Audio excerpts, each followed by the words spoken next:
Historically, Hungary was treated as the younger brother of Austria in the Austro-Hungarian Empire, with Austria trying to retain control over the Hungarian portion. By the time of the Great War, the Habsburgs were in a clear decline. However, Hungary mostly stuck it out with Austria up until the bitter end of the war, and ended up losing most of their territory for a war that Austria had started over Serbia. But what if the Hungarians instead betrayed Austria and joined the Entente as to protect their territory, instead of losing their empire as a result of Austria's actions? Would they still lose all of their land, or would they possibly expand? Let me show you what I came up with. First up, Hungary's political situation is quite interesting. The crown of Hungary was made up mostly of minorities, and the Hungarians didn't even have a majority depending on the census we use. As you can clearly see, the Hungarians were never a majority in their own state, in all censuses that took place, with the exception of the controversial 1910 census, where they had a narrow majority. Basically, in the 1910 census, all people who spoke Hungarian were counted as ethnic Hungarians, so it was very biased towards Hungary and not fair, as for example, Joseph Tiso, the future Slovak leader, was counted as Hungarian in the 1910 census. Now, the censuses aside, let's go back to the Hungarian politics. This ethnic divide is what kept the Party of Independence in 48 from gaining enough of a majority to start to push towards pro-independence movements. Most Hungarians voted for this party, but the minorities would vote for the opposition, as they didn't want to be under an independent Hungarian government, as they would have more of their rights slowly taken away. The Hungarian minorities, who actually have the majority in terms of voting power, prefer to stay with the Austrians, while the ethnic Hungarians wanted to declare independence more or less. However, if the Party of Independence in 48 had managed to secure a majority, the chances of them managing to gain independence before the First World War are still very low. This is why I'm going to be exploring a different route. Hungary already hated Austria's influence over them by the time the Great War broke out, so we wouldn't be changing all of this. However, we can start to tarnish Austria's military records. First up, we can have Austria fail their invasion of Serbia. While this happened historically, I think that the Austrians can suffer a much larger defeat if we have the generals be a little bit more aggressive. This would cripple Austria enough for the Hungarian radicals to start begin expressing ideas of revolting against Austria and preserving the Hungarian lands, which ideas would become quite popular with the Hungarians living in the countryside. We can continue this trend with Russia, with Austria performing worse in battles thereafter, as they would have already been weakened from Serbia. Hungary's army wouldn't be in the best conditions of either. Even though they were historically veteran divisions, they were outdated and were lacking in artillery, along with the correct supply of ammunition. Neither of these issues were fully solved by the end of the Great War. We can keep this as well, causing the Hungarian army to dislike their superiors, which were usually German-speaking officers. With the constant defeats inflicted on Austria-Hungary and the Hungarians growing further radicalized and opposed to German rule, the Austrian portion of the empire would most likely start to split up the Hungarian portion of the army, as to keep them away from forming a large force. This would piss off the Hungarians and further fuel the fires of revolution. Historically, the Hungarians cooled down from their secessionist movements in the autumn of 1915 after multiple Austrian victories. But now, in this alternate history, with these being more sparse and the Hungarian army being split up, this wouldn't be the case. I see the last nail in the coffin to be the Brusilov offensive, which would push into Galicia. With a weaker Austria, we could see Russia enter Carpathia and Ruthenia as well. This would be the last straw for Hungary, who would declare formal independence from Austria in early August, before Romania had joined the Entente. Remember that this was the original goal of the Brusilov offensive, as Russia intended to reach Budapest and get Hungary out of the war, so this would happen in this alternate history. I already made a video on how the Brusilov offensive could succeed and Russia being more competent in the war, so you can check it out as I don't want to repeat myself here. Now, as Hungary would leave the war, they would claim all of their original territory, but most likely they wouldn't hold to any of it.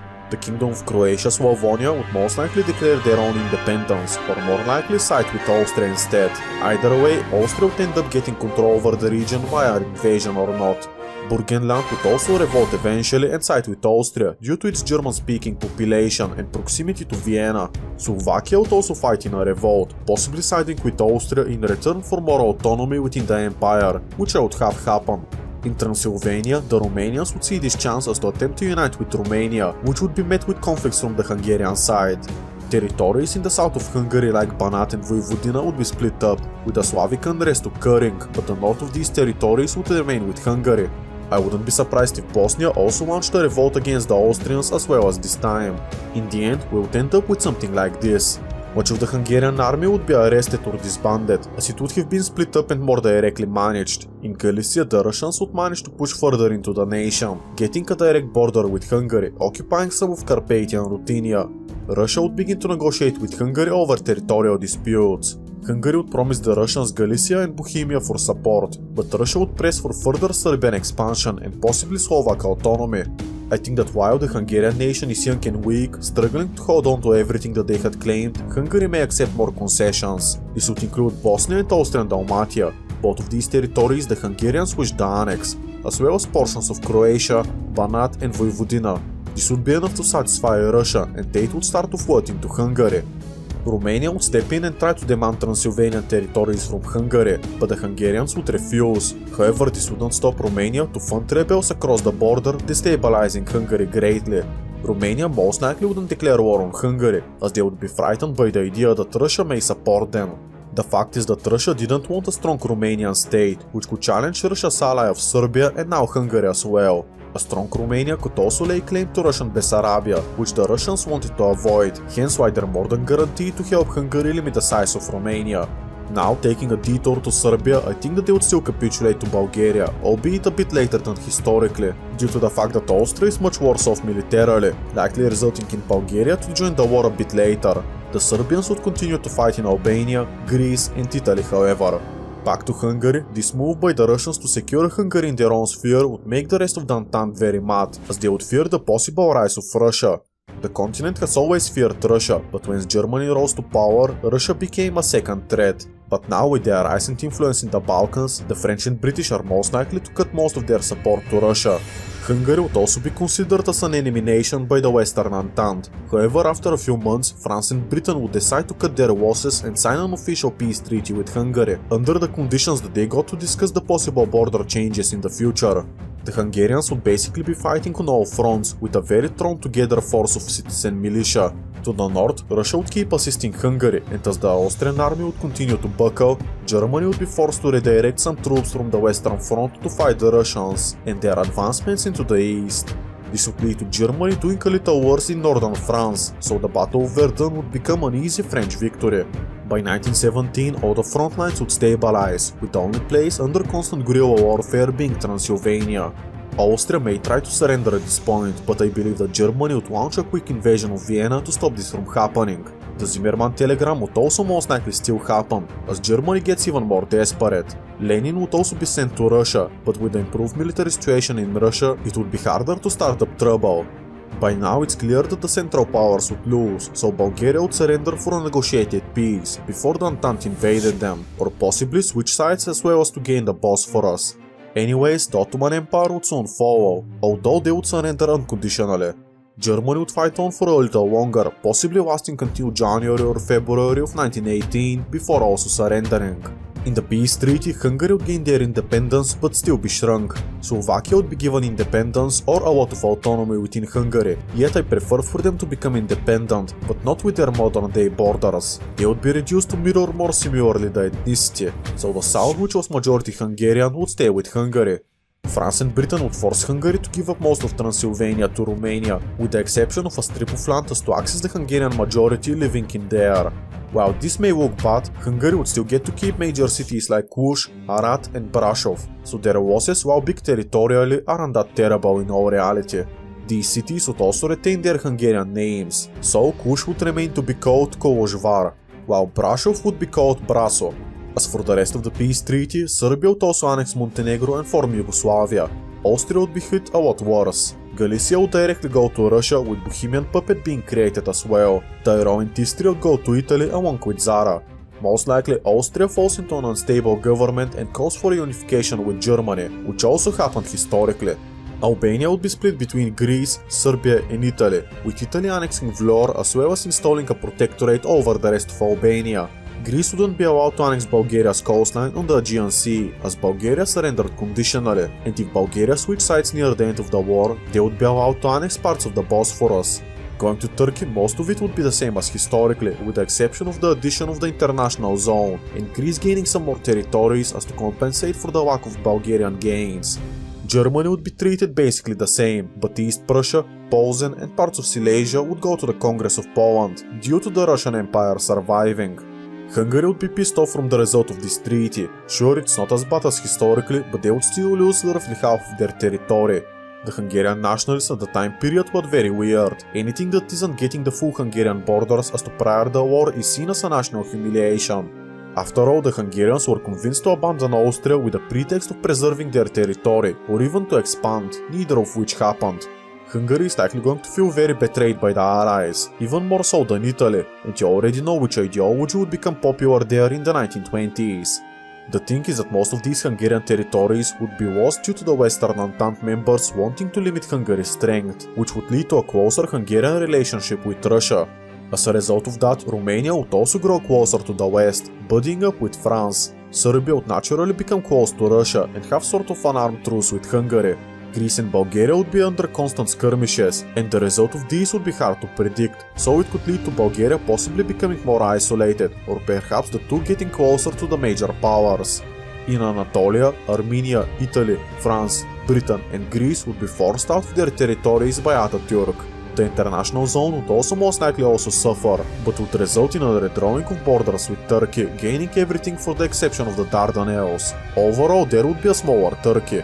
Or the opposite could happen. Russia in this alternate history is not in a civil war, and while unstable, could definitely intervene in Turkey as to at least protect the Armenian people. So there is a theory that had Russia not capitulated, then Ataturk's war of independence would have failed, but I would leave it up to you for decide. The focus of this video is mainly Hungary, although the Turkish war of independence failing as a result of Hungary declaring independence would be a very interesting butterfly effect. Now Slovakia would become a very interesting case as well. The nation would quickly become a rump state, as it would be too poor to manage on their own. Instead, they would start taking hundreds of thousands of French francs just to stay up and running. The thing is that Slovakia was very weak industrially, and historically the Czech portion helped them out, but now the two are on their own, so the Slovaks would begin to struggle. I also wouldn't be surprised if Russia would take the time to influence the Slovaks to become a de facto Russian ally, or at least give them a favorable conditions to reach Hungary. That was a lot of stuff really quickly, so let us recap. Hungary and Serbia are Russian allies, but don't like each other too much. Romania is friends with France, with Greece and Bulgaria duking it out over Thrace. Turkey does a Turkey thing and rebounds out of nowhere, but still they wouldn't do as well as in our own timeline, due to Russia containing them at least. So the international zone of the Bosphorus is preserved, and perhaps also Armenia. What else? Oh yeah, and Slovakia is a mess. You got that? Great, moving on. Historically, Hungary didn't have a strong economy during the interwar period. Now you may think that this would be improved due to more territory and resources, but I would argue the opposite. In our own timeline, Hungary was relatively untouched by the First World War, and while suffering damage from neighboring countries under the Hungarian Soviet Republic, it was still less than what this alternate Hungary would have gone through. Remember, Hungary actually fought the war for about 2 years in this alternate history. Sure, Hungary isn't stuck paying off large war reparations, but their entire country would have been destroyed, so it could go both ways for the Hungarian economy. Either way, Hungary would be forced to rely on foreign investments and aid, and due to the close relations with Russia, the West would be reluctant to support them. Italy could possibly give them some aid in return for trade concessions, but with the Italian economy also not being so great, this wouldn't likely happen. Instead, Russia, known for their stability and strong economy, would be forced to support Hungary. Russia themselves wouldn't be doing too well either, which I think is a surprise to no one. While the Russian Empire did technically win the First World War, Lenin would still be sent to St. Petersburg, and Tsar Nicholas II wouldn't be that popular. However, I did say previously that Lenin would fail to manage to do anything major, which I think would still be the case.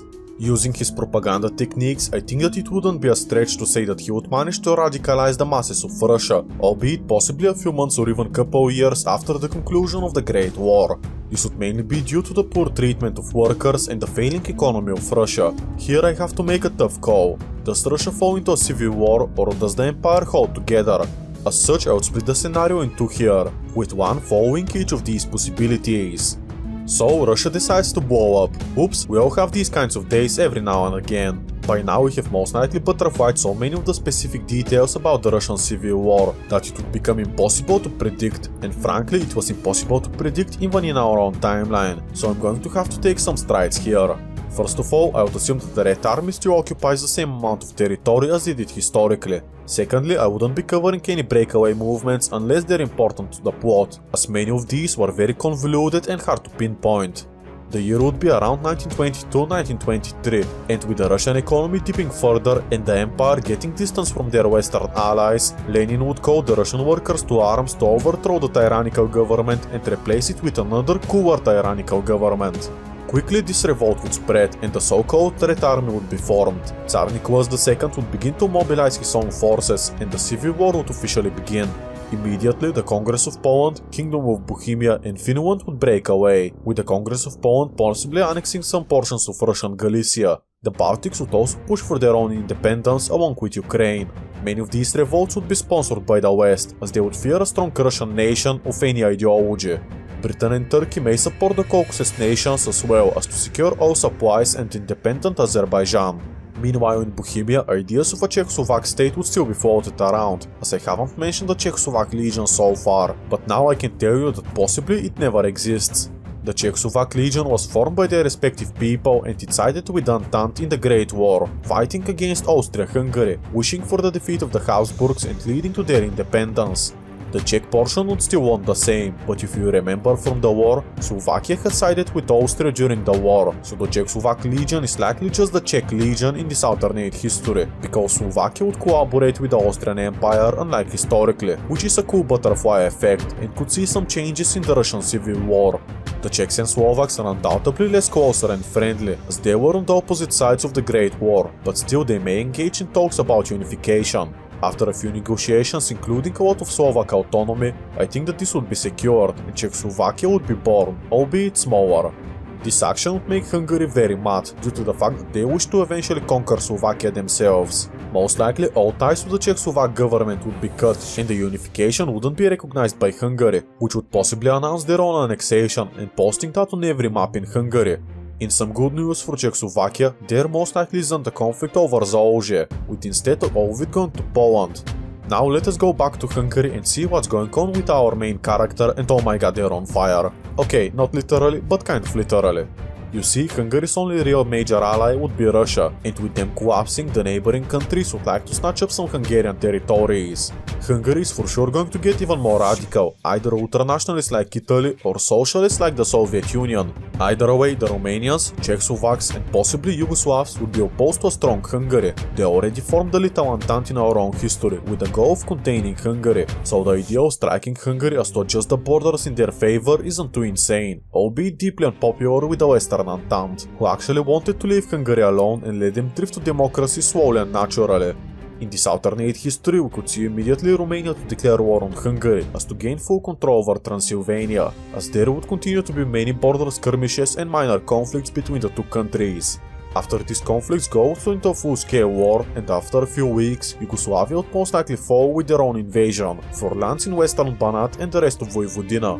In a few months, Hungary would have to surrender, and they would be forced to give up everything that their opponents would demand. Czechoslovakia would take the chances to annex southern Slovakia, but I think that they would decide against this idea, as they would still need to consolidate their unification. This leaves Hungary roughly in the same position as in our own timeline, just more destroyed. There is no doubt that a dictatorship would end up being established, under what ideology would be the main question. I think that if the Russian Civil War ends up in a communist victory one way or the other, Hungary would also go communist and ally with them again. If the Russian Civil War drags on for a long time and ends in a Tsarist victory, I think that Hungary would go ultranationalist and ally with Mussolini and that guy. I would give you guys a quick overview of the Second World War, before we switch to the other scenario, where the Russian Civil War never happens.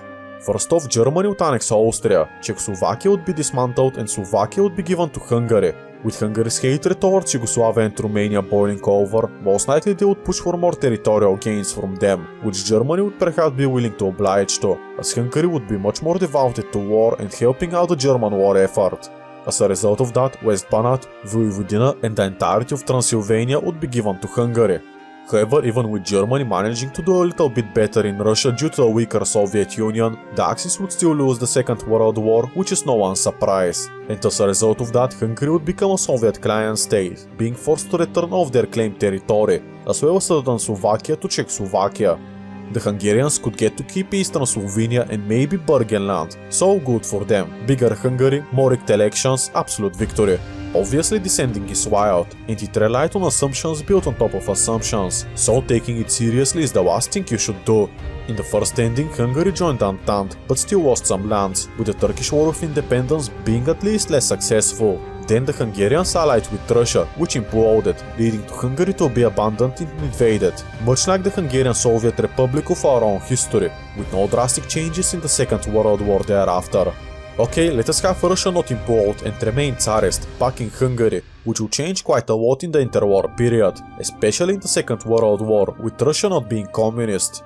Now this would be very hard to do and could be even more unrealistic than the previous ending, but we can have the Russian Empire to get rebound from an influx of trade in the Balkans, or possibly have Lenin's claims get disregarded due to the Tsarist victory in the Great War, or Lenin is simply shot, but he doesn't survive unlike historically.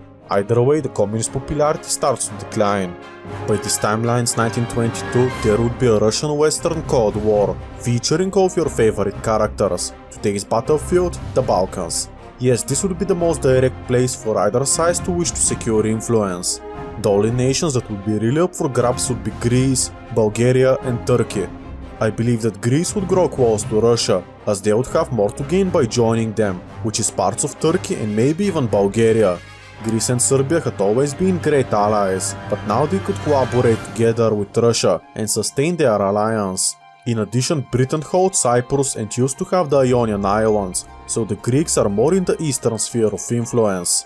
If this is the case, then Bulgaria would have to go the opposite side, as them collaborating with Yugoslavia and Greece is impossible, due to the nation's irredentist claims over them. Bulgaria, by collaborating with Russia, can potentially only receive northern Dobruja and at best some territorial adjustments in Macedonia, but the West this timeline would promise way more to Bulgaria. Bulgaria would be given promises of aid and renegotiation of treaties, along with possible expansion into Greek and Serbian Macedonia by the West, which would cement them into the Franco-British sphere. I never thought I'd actually say something like this, but here we are. Turkey would be the big prize. However, in Turkish fashion, they would most likely end up playing both sides, like they did in our own timeline. As the Cold War would continue, nations like Italy and Germany would begin to collaborate with each other, with Italy invading Ethiopia, getting shunned in the process, and then supporting Franco in the Spanish Civil War. Austria would be united with Germany, but for the Axis they don't have anywhere else to go. Possibly they would form a third bloc and throw their hats into the ring for either side, which would be impossible to predict as they would kind of hate everyone at this time.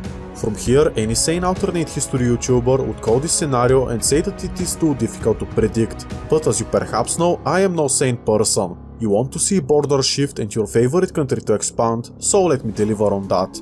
After an incident in the Balkans, which occurs daily, Greece and Bulgaria would wind up at war, dragging up their whole alliances into it. Romania would begin to lose land to border with Russia, but also Hungarians would push in Transylvania. The thing is that Romania and Bulgaria are the only Western allies, and the West doesn't border Russia directly, or has any other fronts. There is only one front, and this is the one in the Balkans, which is heavily in Russia's favor, as Bulgaria and Romania are very much encircled and the West reaching them must wage their war would be difficult.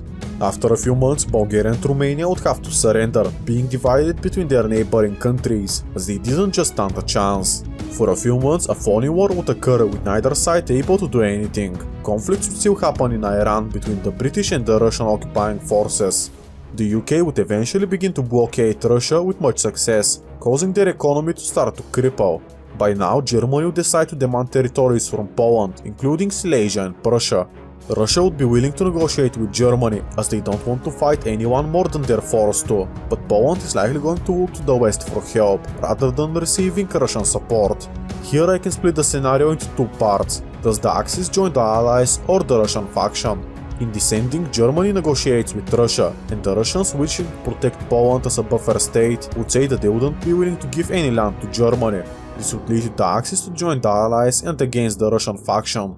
You already know this scenario is crazy when the Austrian painter is on the same side as France and Britain, being part of the Allies and fighting Tsarist Russia, over a war that started in the Balkans. Oh my god, I should have ended this scenario a long ago, but this is so interesting, so as usual let us ignore realism and continue. Italy would also follow in this invasion, with their dreams to establish dominance over the Adriatic Sea seemingly in sight. the Axis would have joined the Allies against the Russians. Flash forwards to a few years and Russia would have to surrender along with Hungary.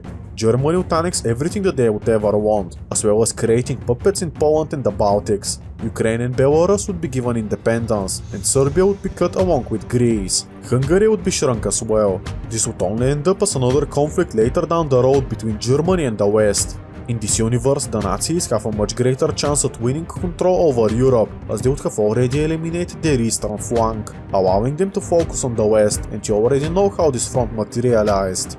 If the Axis joined the Russian side, however, the video could become more interesting, and yes, I'm definitely milking it, as this is the third ending to this scenario. France and Britain truly stand no chance if the Axis joined the Russian faction, this is very clear, and the Allies would have to surrender. If this is the case, the Axis would get what they wanted in Western Europe, while Russia gets what they wanted in the Balkans. The two sides would inevitably clash, and who comes out on top is more difficult to say, as France and Britain aren't so crippled, so they could rejoin the war against the Axis. German victory doesn't seem as likely as in the previous scenario, so it seems that Hungary can't catch a break anywhere, ironically being on the losing side in all endings. It's a shame really, they started out so well, but hey, I already made a video on the Hungarian Soviet Republic where they did quite well, so make sure to check that out. Thank you for watching and I wish you all the best. Goodbye.